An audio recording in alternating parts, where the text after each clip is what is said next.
예, 오늘 많이 추웠죠.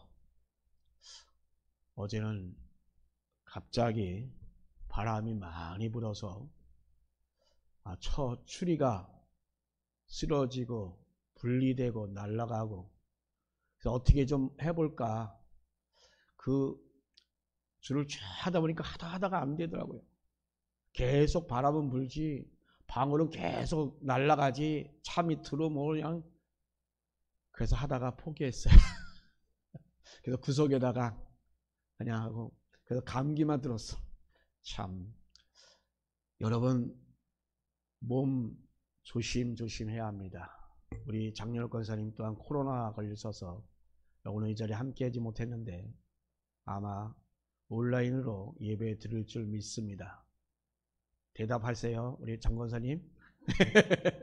예. 자, 오늘 말씀 마태복음 3장 3절 4절 말씀 중심으로 우리 삶의 목적이라는 제목으로 말씀의 은혜를 받고자 합니다. 자, 우리 사람들이 긴장의 끈을 놓지 않으면 우리가 어떤 일을 하든지 그렇게 크게 걱정하지 않습니다. 그런데 이 일이라고 하는 것은 때로는 성공할 수도 있고 또한 때로는 우리가 실패할 수도 있습니다. 그런데 정작 여러분 중요한 것은 성공이냐 실패가 아닙니다. 성공하든지 실패하든지 우리에게서 정작 정말로 중요한 것은 우리가 어떠한 경우에도 긴장의 끈을 놓지 않는 것입니다. 잘 되는 일도 정말 긴장을 늦추는 사이에 그만 그르치게 되는 경우가 왕왕 있습니다. 그 반면에 안 되는 일을 할지라도 우리가 긴장을 늦추지 않으면 나름대로 그렇게 잘 수습될 수가 있습니다. 야구의 명장이라고 하는 분들을 보게 되면 하나같이 나름대로 그 엄격함이라는 그런 공통점들을 가지고 있습니다. 이 엄격함이 바로 팀이 정말 연속적으로 패배하고 있을 때에도 마찬가지겠지만, 그러나 그 반면에 연승하고 있다 할지라도 그 엄격함은 전혀 흔들리지 않습니다. 그래서 정말 조금이라도 안일하게 플레이를 하는 그런 경우를 보게 되면 당장 선수 교체를 합니다. 더 나아가서는 2군으로 내려놓게 합니다. 자, 그런 이유는 뭡니까? 그것은 바로 해당 선수로 하여금 정말 나름대로 거기에 대해서 생각하는 그런 면도 있겠지만, 그러나 팀 전체로 볼 때 안일하게 해서는 안 된다고 하는 그런 메시지를 보내는 것입니다. 그래서 해당 선수도 살리고 또한 팀도 살리는 거죠. 바로 이 엄격함이라는 것이 바로 이런 긴장의 끈을 놓지 않는 것과 같은 것입니다.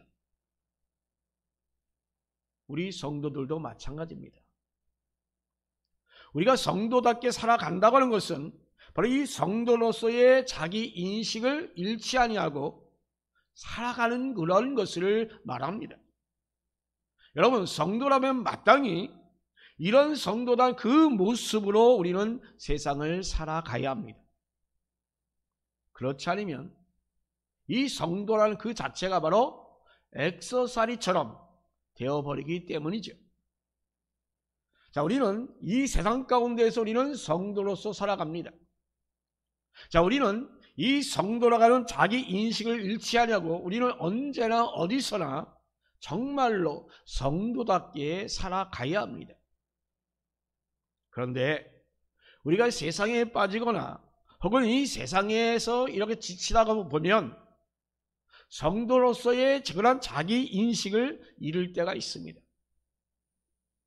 그럴 때면 정말 이탈되었던 그 경로에서 다시금 돌아오셔서 정말 성도의 그 본연의 자리로 분명히 돌아와야 합니다.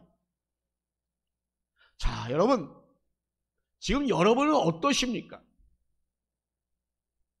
정말로 성도답게 여러분 살고 있습니까? 성경의 여러 인물들을 보게 되면 우리에게 바로 이렇게 성도로서 깨어있는 그러한 모습들을 보여줍니다. 우리가 이런 성경 인물을 생각해보는 이유가 바로 여기에 있기 때문입니다. 그래서 오늘 이 세례 요한을 보고자 하는 이유도 바로 여기에 있습니다. 우리가 성도다워진 그 모습을 우리가 잃지 않았는지 우리는 바로 오늘 이 세례 요한을 통하여 다시 한번 점검해보는 저와 여러분 되기를 간절히 바랍니다. 여러분, 이 세례 요한이라고 하면 우리가 먼저 뭐가 떠오릅니까? 회개하라, 천국이 가까웠느니라 라고 외친 그 소리를 우리가 잘 알고 있습니다. 그리고 또한 자기에게 나오는 그런 바리새인들에게 독사의 자식들아라고 강하게 외친 것을 아마 기억할 겁니다. 그만큼 우리는 이 세례 요한하면 정말로 이 상대방의 아주 독설적인 그 말을 외친 것을 우리는 떠올리게 되죠. 그래서인지 지하철역 같은 데 가면 전도하는 분들이 왜 세례 요한처럼 외치는 분들이 있을까? 저도 신학생 때에 실습으로 지하철역에서 외쳤던 그런 기억이 납니다. 그러나 여러분, 오늘 이 시간 여러분 돌아보고자 하는 것은 바로 이런 것을 말씀드리고자 하는 것이 아닙니다. 정말 필요할 때 바로 이렇게 외치는 것도 하나의 방법일 수도 있겠습니다만, 그러나 여기서 여러분 모든 우리 성도들에게 다 똑같이 우리는 적용할 수 없잖아요. 혹시 그런 사명을 받았다고 한다면 그렇게 하는 것이 오히려 편할 것입니다. 그러나 그렇게 하는 것이 오히려 거북하여 정말로 조용하게 전도하는 것이 편하다고 한다면 또한 그렇게 하는 것이 또한 맞을 것입니다. 자, 모두가 여러분 자기 자신에게 주신 그 달란트대로 하는 것이 가장 온당하지 않을까라고 생각이 됩니다.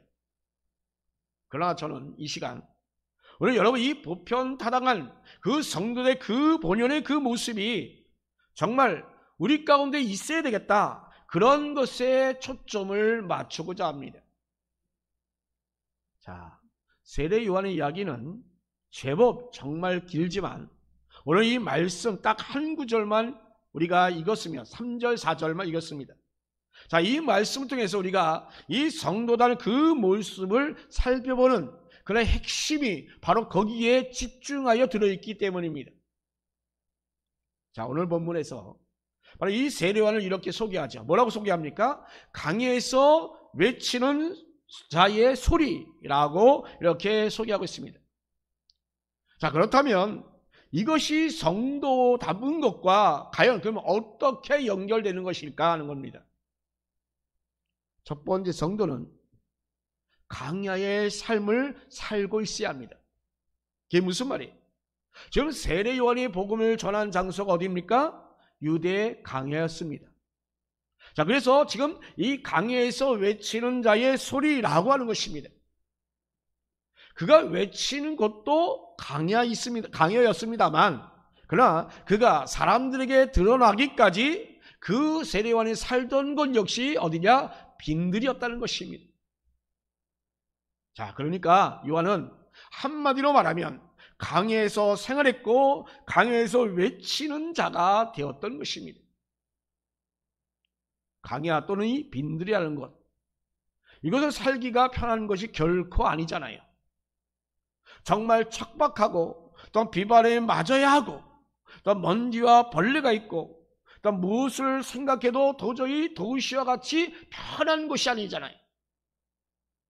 우리 사람들은 어떻습니까? 살기에 편한 그 도시에 살기를 원하잖아요. 그리고 결코 여러분 이 강야는 편한 곳이 아니에요. 자, 그런데 우리는 지금 이 세례 요한이 바로 이 빈들 곧 이 강야에서 살았다는 이것을 우리는 분명히 생각해 볼 필요가 있습니다. 자, 그럼 여기서 어떤 점을 우리가 생각해야 할까요? 강야는 요즘 표현대로 말하면 날 것 그대로입니다. 요새 가끔 가다가 날 것이 좋다고 당근과 양배추와 사과를 주더라고요. 참 날 것이 그렇게 좋다고 하네요. 자, 지금 이 날 것 그대로 바로 그것이 바로 강야요 빈들이에요. 도시에는 어떻습니까? 온갖 인공물들이 다 있잖아요. 콘크리트 건물, 또한 아스팔트, 자동차, 또한 셀 수도 없는 전자기기 등등 온갖 그런 문명이라는 것들이 우리 도시에는 넘쳐납니다. 사람에게 이러한 것들이 편리한 것을 가져다 주고, 그래서 이런 것에서 우리가 떠나서 살기란 결코 쉽지 않습니다. 자, 여러분, 스마트 없는 그런 하루를 한번 생각해 보세요.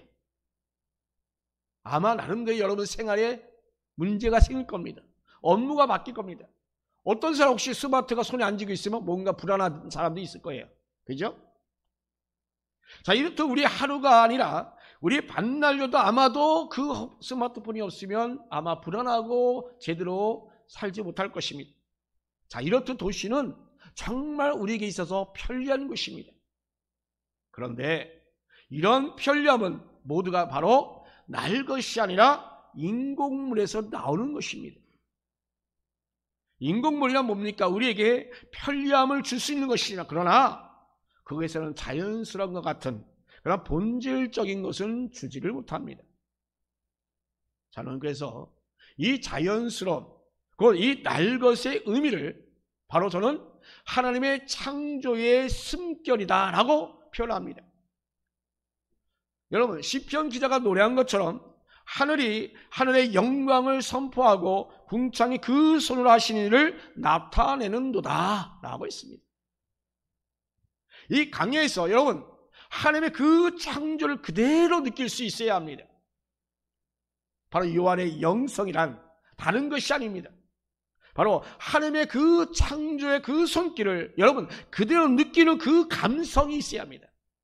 그러 말미암아 형성된 그 경건, 그것을 바로 요한의 영성이다라고 말할 수 있습니다.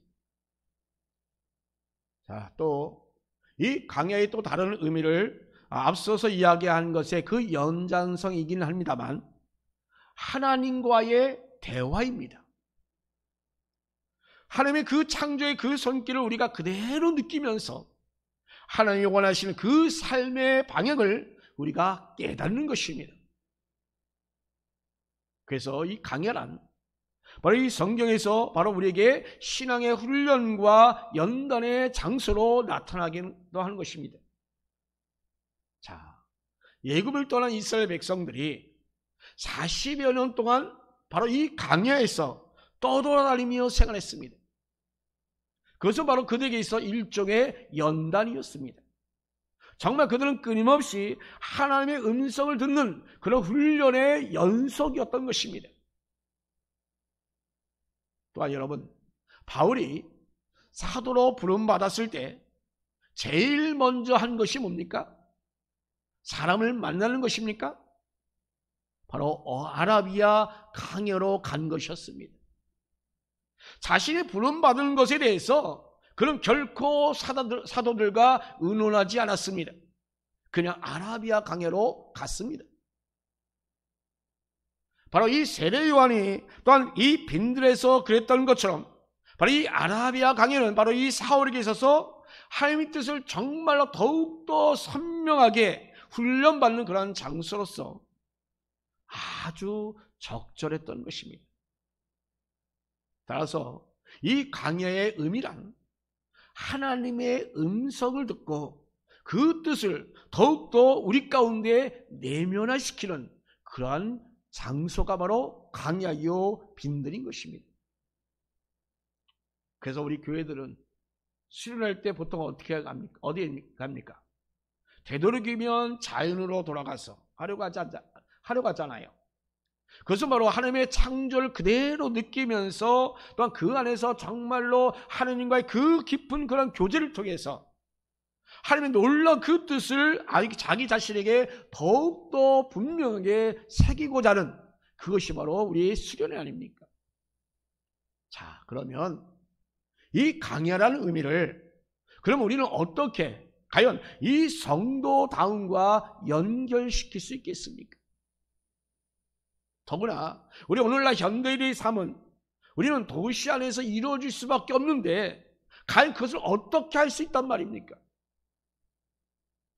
여러분, 성도는 정말 화려하고 편리한 그런 도시 속에서도 정말로 강야의 삶을 살아야 합니다. 그게 무슨 말이에요? 어떻게 하면 하나님의 그 숨결을 더 늘 느낄 수 있을까? 거기에서 초점을 맞춰서 생각해야 합니다. 어떻게 하면 하나님의 음성을 더 들을 수 있을까? 그것에 대해서 우리는 초점을 맞춰야 합니다. 여러분, 우리는 구원받은 죄인입니다. 우리는 결코 거룩한 사람이 아니잖아요. 우리는 죄의 용서함을 받은 자들입니다. 예수 그리스도의 십자가로 이 죄에 대한 그 책임, 그 심판이 우리에게는 면제되어 있지만, 그러나 그 죄의 그 영향력은 아직도 여전히 우리에게 남아 있습니다. 그렇기 때문에 하나님의 그 창조의 날 것을 우리가 그대로 느끼면서 저 하나님의 그 숨결 속으로 우리는 자꾸 들어가는 그런 모습이 있어야 합니다. 그러면서 우리는 하나님의 그 음성을 들어야 합니다. 우리의 의지와 판단이, 그래서 우리는 하나님의 뜻을 온전히 따를 수 있도록 여러분 해야 될 것입니다. 그래서 우리는 종종 우리는 강야로 나가야 합니다. 강야로 나간다는 것이 뭡니까? 이 추운 날씨에도 불구하고 때는 주님 앞에 예배드려 나와야 합니다. 또 개인적으로 볼 때는 기도의 시간을 갖는 것이 바로 주님 앞에 나오는 것입니다. 또한 자연으로 들어가서 정말 나름대로 묵상하는 것일 수도 있고, 또한 사람이 북적이는 그런 지하철에서 나름대로 성경 앱을 통하여 말씀으로 돌아가는 그런 경우도 있을 것입니다. 자, 어찌 되었든 간에 여러분, 하나님 앞에 온전히 서는 그런 시간을 만든다라고 하는 것을 말합니다. 여러분이 언제 어디서 무엇을 하든지 간에 정말 하나님을 앞에 온전히 설 수 있는 자가 되기를 주님의 이름으로 축원합니다. 그것이 바로 날 것 그대로 자인이면 더 좋겠지만, 그러나 그럴 수 없다 할지라도 여러분, 하나님 앞에 온전히 설 수 있는 그 광야를 저와 여러분 가운데 만들어 가야 될 줄로 믿습니다. 여러분, 강야를 잃는다면 그것은 곧 성도다움을 잃게 되는 겁니다. 비록 우리가 이 문명 속에 살아가고 있지만 우리가 이 문명 속에 파묻힐 것이 아니라 정말 하나님의 그 숨결을 느끼는 그 순간들을 우리 가운데 가져야 합니다. 그래야 정말 성도답게 살 수가 있습니다. 또한 두 번째로 우리 성도는 외치는 자가 되어야 합니다. 자, 세례요한은 회개하라, 천국이 가까웠느니라고 외쳤습니다. 또한 독사의 자식들아, 누가 임박한 진노를 펴하더냐라고 이렇게 외쳤습니다. 요한은 외치는 자의 소리가 아닙니까? 자, 그래서 이 요한은 외쳤습니다. 그럼 이 소리가 여러분 컸을까요? 작았을까요? 자, 여기서 소리가 컸다라는 것, 그건 데시벨이 높다라고 말하는 것을 말하는 것이 아니라 여기서 반향을 말합니다. 어떤 방향으로 어떻게 전환되었느냐, 어떤 영향력을 끼치느냐, 그것이 중요합니다. 물론 속삭이도 이야기하지 않을 것이기 때문에 이 데시벨 자체는 나름대로 분명히 높았을 것입니다. 그러나 여러분, 보다 더 중요한 것이 뭐냐, 그 외치는 소리가 정말 사람들에게 어떤 반응을 일으켰느냐는 것입니다. 우리가 아는 대로 세례 요한의 그 외침에 주위에 있는 많은 사람들이 정말 마음의 찔림을 받아서 다 회개하러 나왔습니다. 그들 중에는 그게 바로 독사의 자식들이라고 이야기하는 바리새인들도 있었습니다. 여러분, 바로 지금 우리에게 이런 찔림이 우리 가운데 있어야 합니다. 이렇게 우리 외침에는 결코 그 반향이 적지 않습니다. 데시벨보다 더 중요한 것은 바로 그 반향, 그 영향력입니다. 아무리 우리가 크게 외친다 할지라도 그로 인하여 무엇이 나타나지 않는다면 그 큰 소리는 오히려 꽹과리 소리와 못지않은 정말 하잘것없는 그런 소란이에 불과할 것입니다. 그러나 이 세례요한의 외침에는 그 반향, 그 영향력이 있었다는 것입니다. 이것은 바로 그 세례요한의 그 목소리가 커서 나타나는 그런 결과가 아닙니다. 그래서 우리는 이 세례요한이 외치는 또 다른 방법을 우리는 분명히 외쳐야 합니다. 그게 뭡니까? 자, 여러분, 소리가 오늘날 강렬합니까? 아니면 이미지가 강렬합니까? 예, 우리가 현대 광고를 보게 되면 요즘에 소리에 집착하지 않더라고요. 소리보다는 이미지에서 더 집중하고 있어요. 왜냐하면 소리보다 이미지가 더 강렬하기 때문이죠. 자, 그래서 이 광고의 아주 중요한 요소는 소리가 아니에요. 오히려 소리는 없어도 됩니다. 그러나 이미지는 반드시 있어야 합니다. 그 이미지도 정말로 강력한 이미지일수록 광고 효과가 아주 큽니다. 자, 여러분, 지금 세례 요한의 그 외침을 왜 자꾸 우리가 이 소리 쪽으로 관심을 두냐? 이미지 쪽으로 우리는 관심을 가져야 합니다, 여러분. 그는 지금 소리를 외치긴 했지만 그 소리가 이 반향, 그 영향력을 일으키는 것은 바로 그가 외친 그 또 다른 방법인 그가 보여준 바로 그 이미지 때문입니다. 요한은 두 가지로 외쳤습니다. 소리로 외쳤고 그리고 또한 이미지로 외쳤습니다. 자, 여러분, 이 세례 요한을 소개할 때에 자, 오늘 4절 말씀에 나와 있잖아요. 낙타 옷을 입고 허리에 가죽들을 띠고 음식은 메뚜기와 석청이었더라라고 소개하고 있잖아요. 자, 이런 모습을 우리가 말만 들어도 어떻습니까? 그에 대한 나름대로의 형상이 잘 그려지잖아요. 자, 그런데 이것을 직접 본 그 시대 사람들은 과연 어땠을까요? 그들은 모두 다 나름대로 도시 속에서 보다 나은 음식을 먹으려고 했을 것입니다. 또 보다 나은 그런 비단 옷을 입으려고 아마 했을 것입니다. 자, 그게 바로 그 당시 사람들이 지향하는 그런 삶의 그런 모습이었던 것입니다. 오늘날도 마찬가지죠. 자, 그런데 지금 요한은 그 도시가 아니라 바로 그 빈들에서 그리고 부드러운 음식이 아니라 정말 먹기에도 거친 그 메뚜기와 석청을 먹었습니다. 또한 비단 옷이 아니라 자연에서 얻을 수 있는 그대로의 그 옷을 입었습니다. 자, 그러니 지금 사람들은 그들을 보면서 눈에 확 띄었습니다. 그죠? 적어도 그가 도시에 사는 그 자신들처럼 이 세례 요한은 욕심에 찌들지 않았구나. 정말 그것에서 확실했던 것입니다. 그렇게 이미지는 이렇게 아주 강렬했던 것입니다. 그렇기 때문에 그가 소리를 낼 때에 사람들이 그 소리에 더욱더 집중할 수가 있었던 것입니다. 그 소리를 그래서 그들은 마음을 졸여서 소리를 들으려고 했던 것입니다. 자, 여러분, 그러면 이 세례 요한은 바로 이 음성뿐만 아니라 바로 이미지, 곧 그가 살아가는 그 삶을 통하여 외쳤다는 것입니다.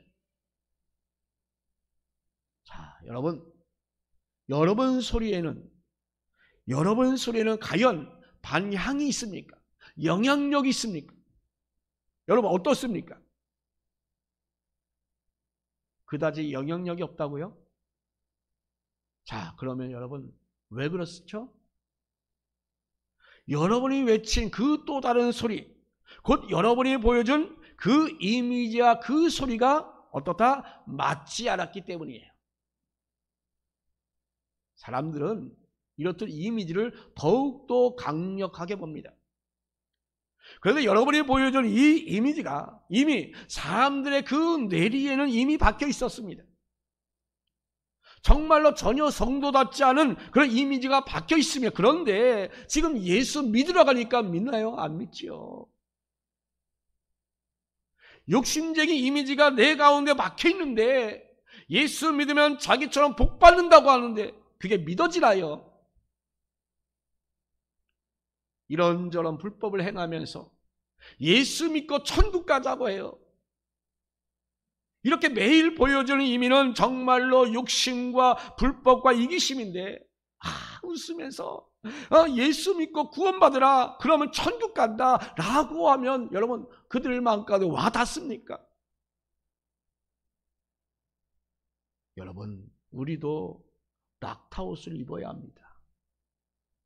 메뚜기와 석청을 먹어야 합니다.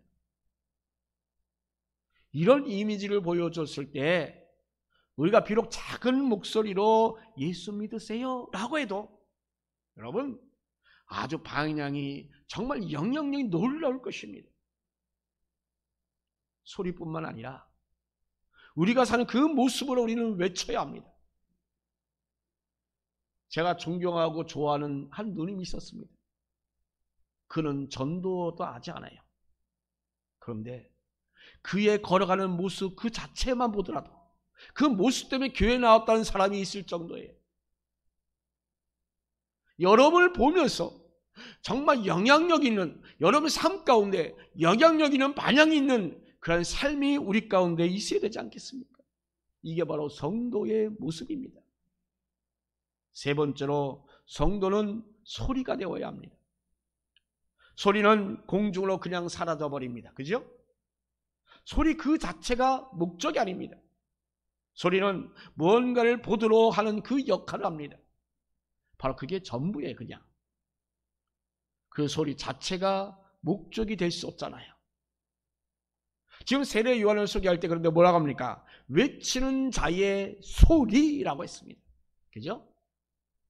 외치는 자라고 소개만 해도 될 텐데 왜 굳이 그 뒤에 이 소리라는 말을 붙였을까요?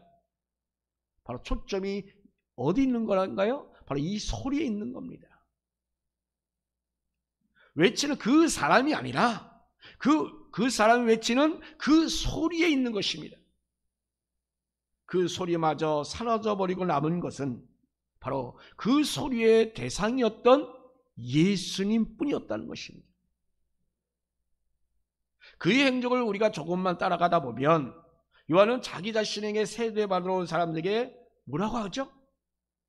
나는 너희로 회개하기 위하여 물로 세례를 베풀거니와 내 뒤에 오시는 이는 나보다 능력이 많으시니 나는 그의 친을 들기도 감당하지 못하겠노라.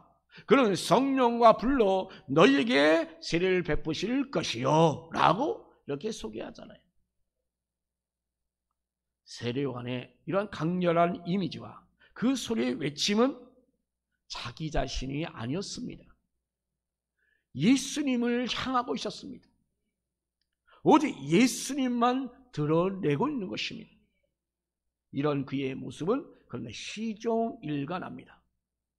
자, 그는 죽기 전에 자기의 제자들까지도 예수님께 보내잖아요. 그죠? 예. 예수님의 그 제자가 되게 합니다. 그러는 오로지 예수님을 드러내는 그 소리였을 뿐입니다. 자기 자신이 아니라 자신의 소리가 가리키는 그 예수님이 바로 주인공이었던 것입니다. 우리의 성도들의 삶은 바로 예수님이 주인이 되어야 합니다. 오늘 한마음 차린 내가 이 주인이라는 찬양을 했잖아요. 우리가 무언가 드러낸다면 여러분, 나 자신이 아니라 예수님을 드러내야 합니다. 그런데 정말로 안타까운 것은 우리 사람들은 곧잘 자기 자신을 드러내려고 합니다. 우리 성도들도 정말 이 하나님, 교회, 기도 등 온갖 좋은 개념을 다 들어서 이야기하면서 결국은 자기를 드러내는 행위가 종종 나타납니다. 사랑하는 여러분, 우리 이 강요에서 정말 외치는 자의 소리가 되기를 간절히 바랍니다. 나 자신 아니라 오직 예수님이 온전히 드러나야 합니다. 그럴 때 영광이 온전히 하나님께 들려지는 것입니다. 그 예수님이 이제 이 땅에 이미 2000년 전에 오셨습니다.